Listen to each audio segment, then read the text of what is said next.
भक्ति का द्वार बहुत छोटा है, और छोटे द्वार में अगर आपको जाना है, घुसना है, तो कैसे घुसना पड़ेगा?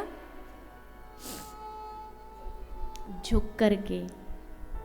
झुकोगे तभी आपको भक्ति साम्राज्य में प्रवेश मिल सकता है। अगर अपना सीना तान के अकड़ दिखाओगे, अभिमान में भर के कि हम भक्ति में प्रवेश करेंगे, तो कभी भक्ति में प्रवेश, अभिमानी भक्ति के दरवाजे में फिट ही नहीं होता, क्योंकि भक्ति का द्वार छोटा है। वहां घुसने के लिए तो छोटा नम्र बनना पड़ेगा, तभी उस भक्ति के द्वार पर आप घुस सकते हो। और ठाकुर जी कहते हैं, मुझे अपने भक्त में कोई चीज अवगुण हो तो मैं नजरअंदाज कर दूंगा, लेकिन ये जो अभिमान रूपी अवगुण है ना, ये अगर तुम अपने भीतर लाओगे, ठाकुर जी कहते हैं, उदाहरण दिया है भगवान ने गोपियों का। गोपी तो प्रेम की सबसे उच्च श्रेष्ठ सीढ़ी पर बैठी थी, पर फिर भी गोपी के भीतर अभिमान आया तो ठाकुर जी छोड़ के चले। भगवान कहते नहीं नहीं, अभिमानी के हृदय में मैं कभी नहीं आ सकता। तो इसलिए इस अभिमान रूपी जो दुर्गुण है, अभिमान रूपी जो दैत्य है, इसको दूर करके ही भक्ति में प्रवेश हो सकता है।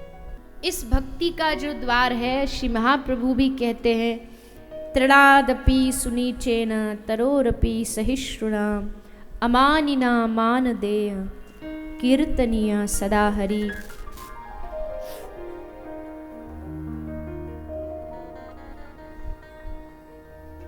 भक्ति के विषय में अगर इतना जाना है तो ये भक्ति की अंतिम बात भी जान लीजिए कि नम्र बन करके भक्ति में प्रवेश किया। और आप कभी भी देख लेना, आपको जो भगवत भक्त मिलेंगे ना, सच्चे भक्त मिलेंगे, वो आपको ऐसे ही हाथ जोड़ करके झुकते हुए, आज जिन साधु महापुरुषों की वो कोई भक्ति में कम नहीं थे, पर फिर भी हम जैसे नीच अधमों के सामने भी हाथ जोड़ करके पैर चरण छूने के लिए, ये कोई ऐसा नहीं कि हम महान हैं और वो उनकी ये उनकी महानता है, ये उनकी दैन्यता है कि भक्ति भीतर इतनी दैन्यता प्रदान कर देती है कि आपको सामने वाला अपने से अच्छा लगने लगता है कि जी हम में तो इतने अवगुण है। सूरदास जी ने कहा, मौसम कौन कुटिल खलका में, मैं इतना निकृष्ट हूं कि दुनिया का सबसे बड़ा पापी भी मुझे देख करके नाक सिकोड़ ले।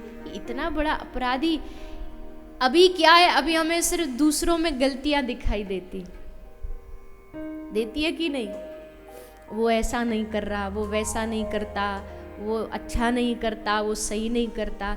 क्यों? क्योंकि अभी जो भक्ति की दैन्यता वो नहीं, जब वो आ जाएगी तो हमें अपने आप में ही दोष दिखने लगेंगे। यार इसको तो बाद में बताएंगे, पहले अपने आप को हम देखें कि हम में कितनी सारी कमियां हैं, हम में कितने दोष हैं। इसलिए अहंकार नहीं। अजी काहे का अहंकार करे, कुछ हो तो अहंकार करे ना, अपने से थोड़ा सा ऊपर देखो दुनिया में जा करके।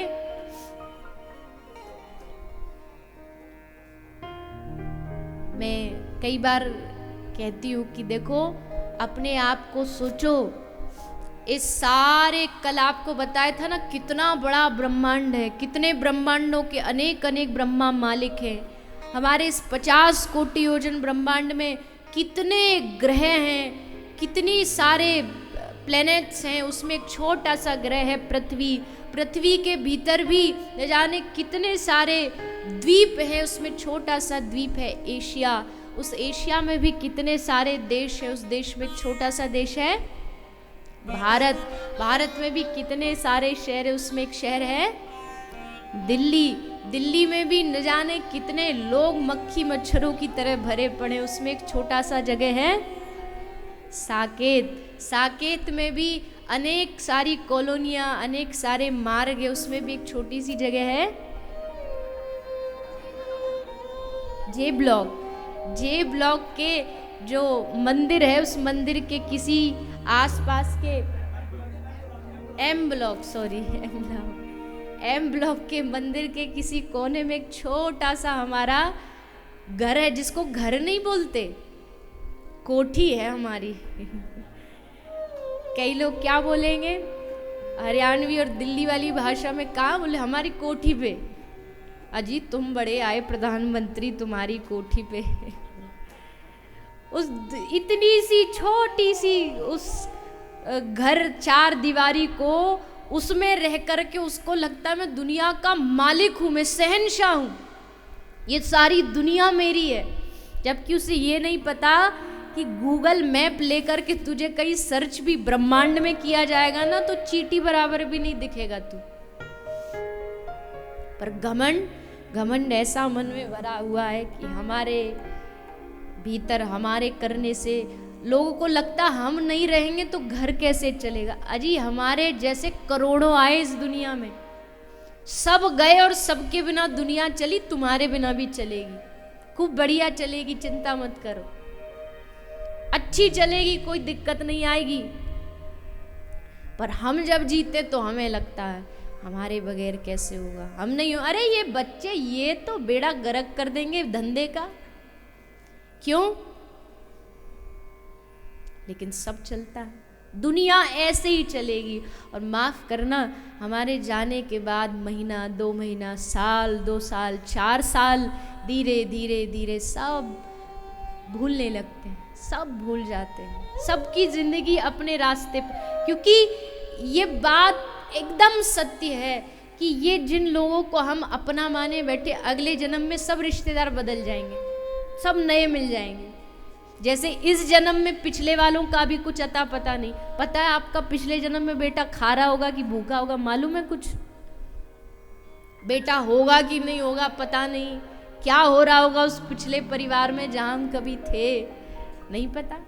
और आगे भी इसके बाद जब जाएंगे तो अगले जन्म में ये भी नहीं पता कि हम कहीं एम ब्लॉक में थे, ये भी नहीं पता रहेगा। वहाँ हमारा कोई घर भी था, हमारी कोई प्रॉपर्टी भी थी। कितना बड़ा आश्चर्य है ये कि सबको पता है ये सब कुछ टेम्परेरी है, सब कुछ एक दिन छूटेगा हाथ से। और उसके बाद भी उसको लगता है कि मेरे चलाने, मेरे होने से ही दुनिया है। वैसे ही है जैसे एक गांव में कलश यात्रा हो रही थी, शोभा यात्रा। तो शोभा यात्रा में एक बग्गी थी, उस बग्गी को एक खच्चर खींच के लेकर के जा रहा था और बग्गी पे भागवत जी विराजमान थी। भागवत जी विराजमान थी तो जिस भी गली मोहल्ले से भागवत जी जाती तो सब लोग आरती की थाली लेके आते, आरती करते, फूल पुष्प छोड़ते, माला पहनाते, जय जयकार करते। और वो जो खच्चर गधा था वो क्या सोचता, देखो मेरी आरती हो रही है, मुझे माला पहना रहे, मुझ पे फूल बरसा रहे। अब गधा तो गधा है तो सोचा कि मुझ पे फूल बरसाए जा रहे, वाह वाह वाह मेरा स्वागत सत्कार हो रहा है, फूल गया एकदम अभिमान से। पर अगले ही क्षण क्या हुआ, शोभा यात्रा खत्म हुई, भागवत जी उतर के व्यास मंच पर विराजमान हो गई। अब भागवत जी गई और मालिक ने लिया डंडा और पकड़ के खच्चर को 2-4 डंडे मारे कि चला गए। तब उसको औकात समझ आई कि हमारी आरती पूजा नहीं हो रही थी, ये हम पे जो बैठा था ना, जो विराजमान था, ये पूजा उसकी थी, ये सम्मान उसका था। ठीक वैसे ही हम जैसे, मैं अपनी बात करूँ किसी और की नहीं, हम जैसे जो वक्ता थोड़ा बहुत जो हमको सम्मान कहीं से मिल भी रहा है, कोई दे भी रहा है, तो हमको अभिमान में ऐसे नहीं भूल जाना चाहिए कि देखो हमारी आरतियां हो रही हैं, हमारे चरण धोए जा रहे हैं, हमारी माला, अरे इसलिए हो रही क्योंकि तुम यहाँ बैठे हो, यहाँ से उतर जाओगे तो तुम्हारा भी कोई पहचान, कोई लेना, क्योंकि ये सम्मान तुम्हारा नहीं है, ये सम्मान उस पीठ का है जिस पर तुम बैठे हो, जिस पर तुम विराजमान हो। पर हम माया सक्त होकर के भूल जाते हैं, माया सक्त होकर के हम ये भी भूल जाते कि ये सम्मान हमारे हृदय में हृदयस्थ ठाकुर जी का, हमारा नहीं है। हम अपने आप को अभिमान, इसलिए अभिमान से दूर रहे। घर परिवार भी कोई चला रहा है, पालन पोषण कर रहा है, तो ये नहीं कि उसमें अभिमान में फूले रहें कि हम घर के मालिक हैं, हमारा घर है, हमारी ज़मीन, हमारी प्रॉपर्टी। अजी तुम्हारी कहाँ की, इस प्रॉपर्टी पर हज़ारों लोगों के नाम लिखे जा चुके हैं, तब जाके तुम तक पहुँची है। और तुम्हारे बाद भी हजारों की ये प्रॉपर्टी साइन की जाएगी।